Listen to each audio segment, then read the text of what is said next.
All right. Thanks, Todd, for that great introduction, and thanks not just for the introduction of me personally, but introducing a lot of the concepts that I want to talk about today. First, let me greet all of you from AARP's national office. We're excited to see that so many people are dedicated to making Michigan more age-friendly. And for us, that's not just making Michigan work for older adults, but to make Michigan's communities work for people of all ages, physical abilities, and incomes. We want to make sure that we have a Michigan that works for everyone. One thing we do a lot of, as I mentioned, is surveying. And our last AARP survey was consistent with the rest of them, and 86% of people want to age in place. They like their homes, they like their communities, they like their family nearby, their friends, churches, other community features. There's lots of reasons why people want to stay in their homes. And despite the common logic, most people don't want to necessarily move to Florida. They've got ties to their community that keep them here. More Michiganders own with mortgages. That you see, there's multiple things on this slide here, but what's important is that first bar on the left is the number of people that had owned with mortgages in 2000. That was 39%, and that's up to 45% in 2009. And that's a consistent trend we've seen across the country. I'll show you the country here. Michigan ranks 16th in the country at their current rate. And what that means is that people with mortgages now have more risk than they used to have beforehand. If you owned a home free and clear, you still had to pay property taxes, utilities, maintenance, those kinds of things. But all the folks that have taken mortgages and second mortgages out especially since the recession began, now have that added cost. And frankly, for those in many of our cities that don't have the option to sell that home is now worth less than it was 5 or 10 years ago, they're very much stuck there. And so one thing that we're concerned about is housing cost burden. And there are two things here. One, on the left here is 18 plus. And if you see this, this is a chart of housing cost burden. And housing cost burden are people that pay more than 30% of their income monthly for housing costs. I just released a study last month that showed that even though when you talk to the realtors and those folks, they'll say that housing affordability is at an all-time high. It's low to buy a home. Mortgage rates are low if you can get a mortgage. The problem is that those monthly costs, which I mentioned, those taxes, utilities, maintenance, et cetera, are going up. And so if you see here this on the left-hand chart, that yellow bar is renters in the lower income range, which are people making up to about $25,000 a year. They're paying 87% of them, are what we call housing cost burden. In that same income category, we always thought of homeowners being stable. Well, we've got 97% of homeowners with mortgages in that low-income group are in that housing cost burden category, that at-risk category.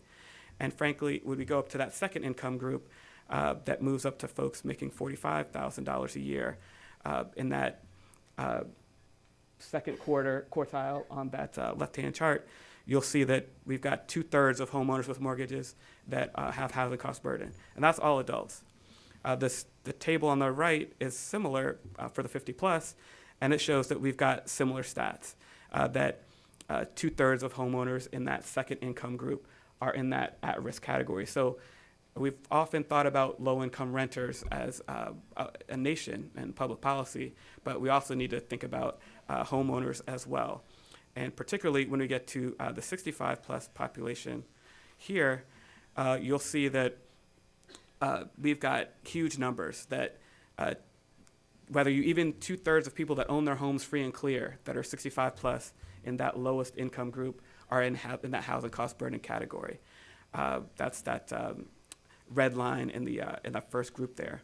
So simply put, people at all income levels, at all ages, except for the high income folks, are facing these increased housing cost burdens, whether you rent, whether you own your own home. So something we need to pay careful attention to. Let's see here. Another trend in Michigan, which probably isn't a surprise to most of you, is that more Michiganders are aging in their own homes. That not only does Michigan have a relatively high percentage of people aging compared to other states, but that's growing. So 2/3 of people 50 plus in Michigan have been in their homes for more than 10 years, and that is, there we are, and that's compared to the U.S. rate, which is about 60% on average, and that places Michigan 11th nationwide. Pardon me, it places Michigan in the top category nationwide. This is a slide that shows older homes, another thing to think about. So not only are Michiganders in their homes for a long period of time, but a lot of them are in older homes that are built before 1970. Michigan ranks 11th. Over half of the homes that the 50 plus live in are that old. And so when I talked earlier about maintenance and utilities, that's why it's such a huge issue in this state particularly. So when we're talking about some of these solutions, we need to remember that slightly more than half of older adults are in those suburban areas, which are areas that deal with all of the challenges of sprawl, and including that when people 65 plus, 20% of them don't drive. Men on average outlive their driving years by 7, women by 10 years. So during that time period, if you're in this neighborhood where you can't get out of that neighborhood by foot to get to a park, a store, a church, any kind of social gathering, maybe you have a friend in the neighborhood and maybe you can go there, but otherwise you might be isolated in your home, and that isolation is a huge issue. Another issue are falls. Now, I don't know how this woman made it down this sidewalk, but falls are much more important for injuries than are motor vehicle accidents. And we hear a lot about crash statistics and how bad those are and how we need to take those down. But falls cost over $80 million a year in direct and long-term costs, and they're over 2/3 of the hospitalizations of the 65 plus. About half of those occur inside the home, largely in kitchens and bathrooms. Those are dangerous places. But about half of those occur outside the home, communities that don't work for them. And I'll give a little example of that a little later on. But we need to make communities from in the house to the whole community work for people. And trends in disability and institutional use is basically that institutional use is down over time. More people with disabilities are living in the community, and those disability rates of people in the communities are growing. The problem is our community design hasn't quite kept up with that trend. So people are in those communities, and they're not necessarily finding communities that work for them. And going back to the house level, that the majority of United States homes aren't really accessible for people that have any kind of disability or that may have one. Over 1 million households have a resident that have with a disability and that has needs that aren't met. And we have federal laws that govern things like this building, for example, has certain design features. We have lever handles on doors. We have outlets at a reachable height. We have some of these elements here because that's required by federal law, but there's no such law for single-family homes. And so that's an area that we need to work on to make sure that people have what they need. So now the good part, the solutions.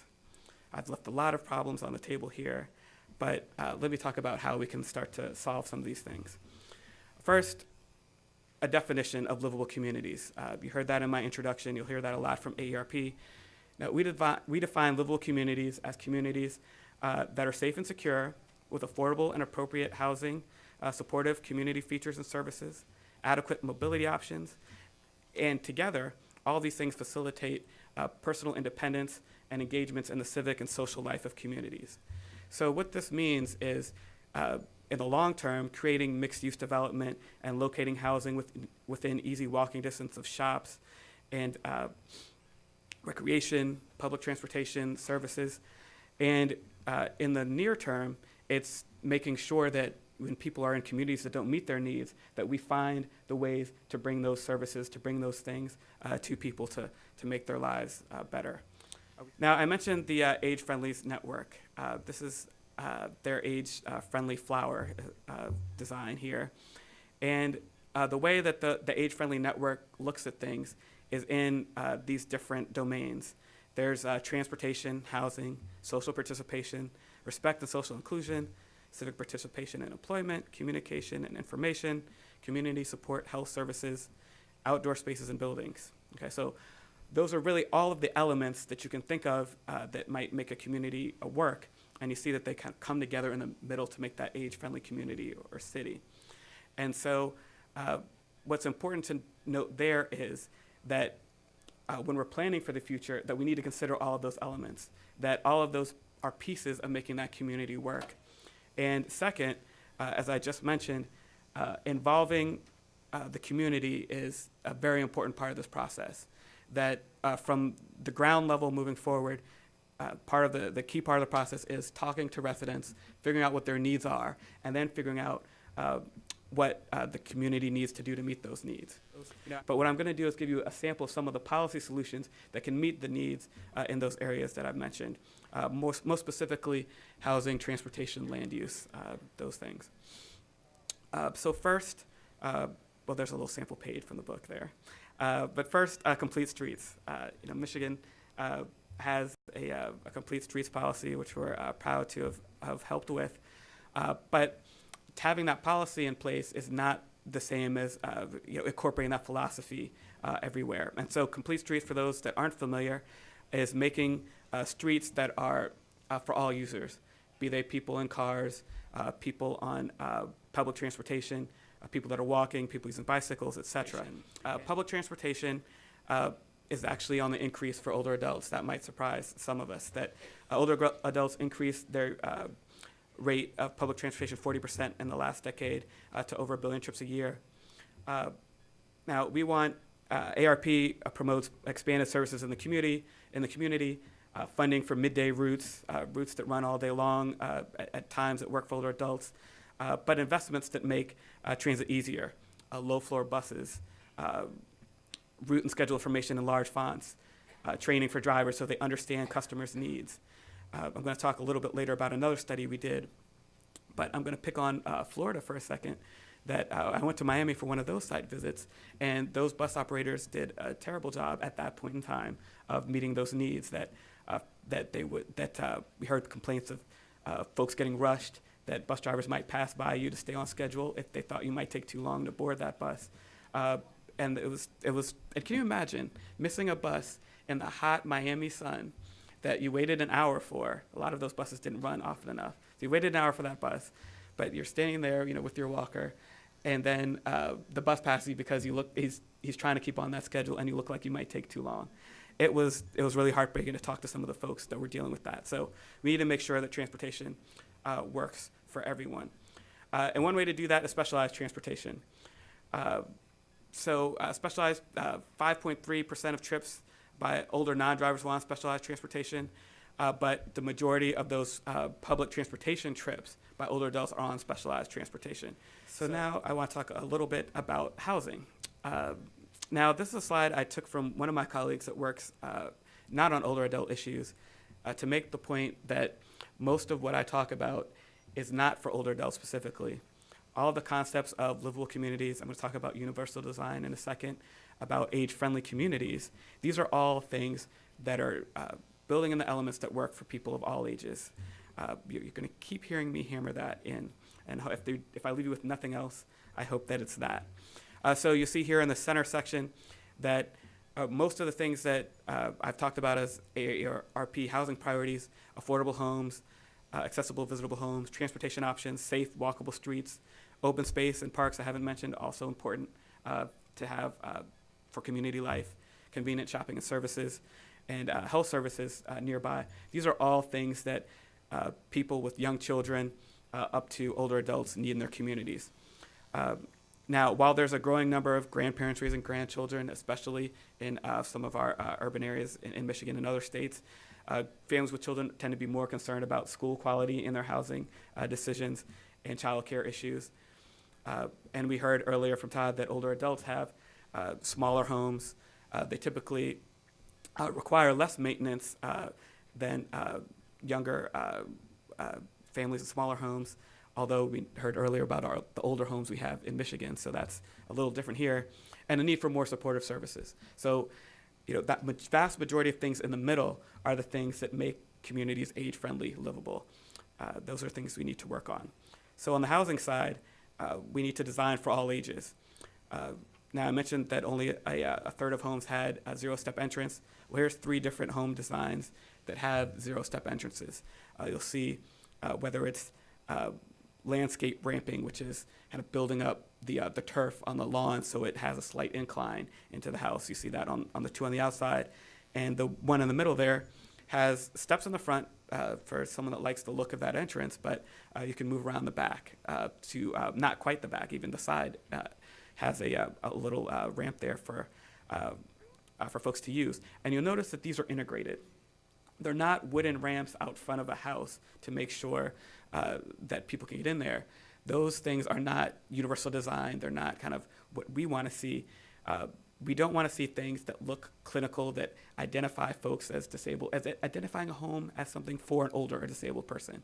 It's incorporating these elements, as these 3 types of homes have done, and many of the ones that were mentioned earlier, that blend into the neighborhood, that create homes that attract everything from a young couple that's trying to get a stroller or wheel something into the house, a big screen television or what have you, to an older adult that might need to get up there with their walker or someone with a disability in a wheelchair. Now, if you're trying to get these things implemented, there's really 3 ways to do it. Quickly, mandates, voluntary incentives, and information campaigns. Now, mandates say that in some places we've got mandates that say all homes must have these features.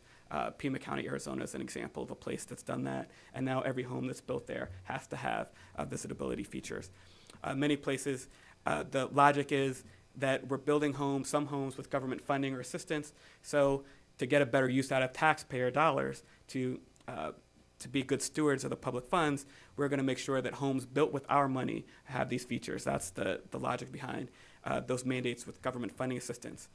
The building community loves voluntary incentives, of course. They don't like to be told what to do. I don't think any of us do. So they like things like partial reimbursement for those costs, tax incentives, similar to what we have with that energy tax credit. Expedited permitting is one thing I actually like as well, because it costs nothing to expedite permitting, to put these projects on the top of a list because they work better. And I'm also a favor of something that has a slightly less effect, but also positive, and that's designation programs. Lancaster County, Pennsylvania is an example of a place that does that. And that gives builders and the like some way to say that they've met this standard, they market it, and it works for them. Information campaigns is another option. There's California requires a checklist of options be given to all people that are getting a new home built. Now, the flaw with that program is the second part of this, educational campaigns, that when consumers don't know the benefits of universal design, if they're stuck in a Peter Pan mindset, they're not thinking 10 or 15 years in the future necessarily. So that hasn't necessarily had the success that I think it should have. So educational campaigns, like the work that AARP does, is important as well. Right. The last thing, here are some places that have some of those ordinances for visitability. You see it's all around the country. And what tends to happen is that places that have a neighbor that's done it, they see that it works and they do it as well. It's great that you mentioned the disability community. I love that AARP can play a role, for example, that's different than the disability advocates. They're often passionate about civil rights for folks with disabilities. And then AARP, we talk generally about well, especially in the age-friendly communities, about things for all ages and specifically for older adults. And then I'm not sure about Ann Arbor, but there might be youth or family organizations that doing those things as well. The trick is to bring all those people to the table together and get them together, and I think this age-friendly communities is a great frame to do that. When you bring people together to talk about the problem from all their perspectives, then you get buy-in from all of those groups, and then it's much easier to move forward. I think one of the problems people have is when they try to move one passionate group or person tries to move something forward without doing that legwork of making sure that the other pieces of that community are behind them. So it sometimes is an unfortunately slow process, but one that we have to take. If you have And questions. I didn't get time to talk about it today, but it's very important to consider transportation costs as part of that housing cost. And so now when we're talking about housing, part of that study we did on that location of housing question was that we needed to not just consider housing, affordable housing and housing in general as just this one need for shelter, but it's connected to transportation and part of making sure that people's lives work. So one of those big outcomes, and you can see this on the slide in the handout, is that you have to integrate the way we think about housing and transportation. That's a very key point. I'm glad you brought that up.